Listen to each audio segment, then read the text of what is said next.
itatapon ninyo ang Maraming balat ng salamat sa iyo, piraso. Panginoong Diyos, sa bigay mong tanghalian. Sa pangalan ni Jesus. Sinasayang.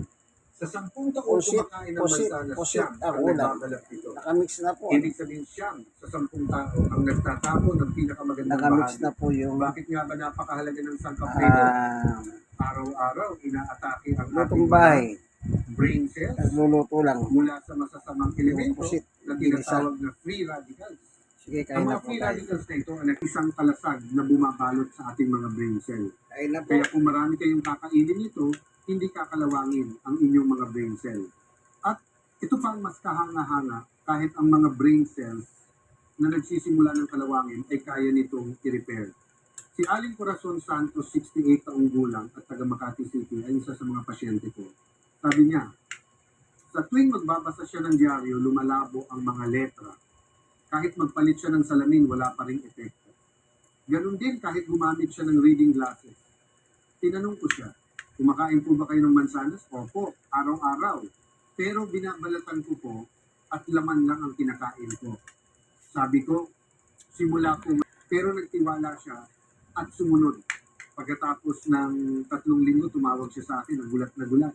Doktor, luminaw na po ang mga letra sa dyaryo. Kahit hindi ako magsalamin, nababasa ko na. Pati ang litrato ng apo ko, malinaw na rin. Ang tagapagtanggol ng utak sa balat ng mansanas ay nagprotekta rin sa kanyang optic nerve sa likod ng mata. Ibig sabihin, hindi lang ang utak niya ang bumuti, kundi pati na rin ang kanyang mga mata. Bakit kaya? Dahil ang mata ay konektado rin sa utak. Kapag naging malusog ang mga brain cells, sumusunod din ang mga nerve sa mata. Pero may problema po dito. Doktor, makunat po ang balat at mahirap kainin. Paano po iyon? Huwag po kayong mag-alala, may solusyon po tayo dyan. Una, ibabad ito sa tubig na may suka sa loob ng 3 minuto. Sa isang palangganang tubig, maglagay ng 1 kutsarang suka. Lalambot po ang balat. Banlawan ninyo at pwede nang kainin ng manipis na kasama ang kaunting laman. Sa ganoong paraan, makakain ninyo ito ng malambot. Pero ito po ang dapat ninyong tandaan. Huwag na huwag itong gagawing juice. Bakit po, di ba mas malambot at madaling inumin kapag ginawang juice? Kapag giniling, sumasabog ang asukal. Sa paggiling ng mansanas, nababasag ang mga cell wall at biglang lumalabas ang lahat ng asukal. Biglang tataas ang inyong blood sugar. Lalo na sa mga may diabetes, bawal na bawal po itong gawing juice. Hindi makokontrol ang blood sugar. Kaya dapat mumuyain po ito. Kapag ginuuya, dahan-dahan itong natutunaw at dahan-dahan din na-absorb ang asukal. Sa ganoong paraan, magiging stable ang blood sugar at magiging malusog ang utak. Isang mansana sa isang araw ay sapat na. Ngunit tandaan po ninyo, dapat kainin ang mansana sa umaga. Kapag sa gabi, kinain tataba kayo dahil sa asukal. Kaya pinakamaganda kung kakainin ito 30 minuto pagkatapos ng almusal. Bakit sa umaga? Sa umaga gumigising ang ating katawan at sinisipsip nito ang lahat ng nutrisyon. Sa oras na ito, mabilis na na-absorb ang tagapagtanggol ng utak sa balat ng mansanas. Sa gabi naman, nagpapahinga na ang katawan kaya asukal lang ang na-absorb at nasasayang ang magagandang sangkap. Baka isipin ninyo, hindi ba't may pestisidyo sa balat? Tama po. Kaya mahalaga ang pagbabad sa suka. Tinatanggal ng suka ang 90% ng pestisidyo. 3 minuto lang ay sapat na. May mga gumagamit ng baking soda pero mas maganda po ang suka. Dahil acidic ang suka, tinutunaw nito at tinatanggal ang pestisidyo. Ngunit may mas mahalagang katotohanan kung itatapon ninyo ang balat dahil sa takot sa pestisidyo, itinatapon ninyo ang 5 beses na dami ng tagapagtanggol ng utak. Sa madaling salita, para iwasan ang maliit na panganib, sinasayang ninyo ang napakalaking benepisyo.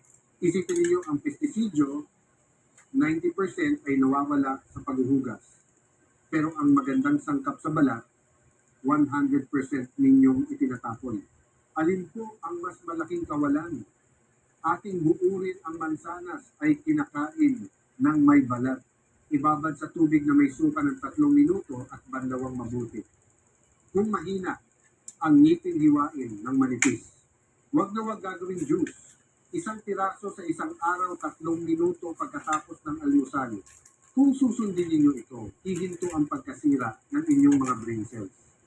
Si Mang Pedro Cruz, 71 taong gulang mula sa Cebu City, ay isang buwan nang kumakain ng mansanas na may balat. Sabi niya, Hindi na ako nahihirapang hanapin ang mga reseta ko. Agad kong naaalala kung saan ko inilagay. Ngayon, kung ganito nakaganda ang 10 beses, ano kaya yun? Ang 4 ay itlog. Itlog. Araw-araw ko yan kinakain. Tama po? Pero paano ninyo ito kinakain? Hard-boiled, di ba? Pati ang pulayo ay lutong-luto. Kung ganoon, para nyo na rin sinayang ang 90% ng tali na nagdudugtong sa inyong mga brain cells. Ang pula ng itlog ay may sangkap na parang tali na nag-uugnay sa mga brain cells. Ito ang nagkokonekta sa bawat isa. Ngunit kapag nilutong hard-boiled, tumitigas ang taling ito, hindi na ito kaya i-absorb ng ating katawan. Sa kabilang banda, kapag malasado soft-boiled, malambot ang tali kaya madaling itong ma-absorb. Ito po ay ayon sa pag-aaral ng Harvard Medical School. Ang absorption rate ng malasado na itlog ay 10 beses na mas mataas kaysa sa hard-boiled. Ang pagkain ng 10 hard-boiled na itlog ay katumbas lang ng pagkain ng isang malasado na itlog. Ibig sabihin, kung hard-boiled ang kinakain ninyo, 9 na itlog ang nasasayang, bakit napakahalaga ng taling ito sa mga brain cell? Meron tayong 100 billion brain cells. Pero walang silbi kung kanya-kanya lang sila. Kailangan nila magkadugtong para makabuo ng alaala.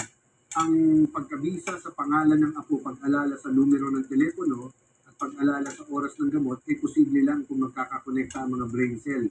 Ngunit paglampas ng 60, nagsisimulang maputol ang mga koneksyong ito. Araw-araw, 100,000 ang napuputol. Kaya hindi ninyo maalala ang pangalan ng inyong apo. Si Mang Antonio Garcia, 73 taong gulang at taga Quezon City ay may 5 apo. Pero wala siyang makabisadong numero ng telepono. Kahit nakasulat sa notebook, nakakalimutan pa rin niya. Minsan, pati kung saan niya inilagay ang notebook ay nakakalimutan niya. Tinanong ko siya, kumakain po ba kayo ng itlog? Opo. Araw-araw, pero lutong-luto po hanggang sa maging golden brown ang pula. Natatakot po kasi ako magtae. Sabi ko, simula ngayon, gawin niyo pong malasado. Ang pula lang po ang hindi masyadong luto. Nag-alala siya. Hindi po ba ako magtatain yan? Huwag po kayo mag-alala. Ligtas po ang malasado. Ang pula lang ang malasado pero ang puti ay lutong-luto. Kapag luto na ang puti, patay na ang salmonella. Kaya hindi po kayo magtatae. Kinumpirma na rin ito ng US Food and Drug Administration FDA. Basta't luto ang puti, ligtas na ito. Nagtiwala ang matanda at sumunod. Pagkalipas ng 2 buwan, tumawag siya sa akin. Tuwang-tuwa ang boses niya. Doktor, nakabisa ko na po ang numero ng telepono ng 5 kong apo. Basta na lang pumapasok sa isip ko. Minsan ko lang tingnan, naalala ko na. Pati kaarawan din nakabisado ko na rin. Ang mga tali ng kanyang mga brain cell ay muling nagkadugtong. Ang mga naputol na brain cell ay muling nagkahawak kamay. Baka may tanong kayo, Doktor, hindi po ba nakakataas ng kolesterol ang pagkain ng pula ng itlog? Marami po ang nagkakamali dito. Inilabas ng American Heart Association noong 2021 na ang pagkain ng 2 itlog sa isang araw ay hindi nakakasama sa kalusugan ng utak. Sa katunayan, nakakabuti pa ito. Bakit ang kolesterol sa pula ng itlog ay good cholesterol? Hindi ito ang bad cholesterol na bumabara sa mga ugat. Isipin ninyo. Ang sisiw ay nanggagaling sa itlog, di ba? Ano ang ginagawa ng pula? Ginagawa nitong utak ng sisiw. Ibig sabihin, ang pula ng itlog ay sangkap talaga para sa pagbuo ng utak. Kaya natural lang na ito ay mabuti rin para sa ating utak at ang tali ng brain cell sa pula ng itlog ay tumutulong pa na bawasan ang bad Thank you for cholesterol. watching. Ibig sabihin, Sarap. habang kumakain kayo, lalong lumilinis Isa po ako inyong senior mga ugat. citizen, Ngunit 64, may kondisyon dapat stroke itong nose. kainin ng malasado. PWD. Kapag Pero hard-boiled, sa turong tumitigas ang tawar Diyos. magandang sangkap at mantika na lang ang naiiwan. Thank you for watching. God bless us. Kaya ang malasado, ang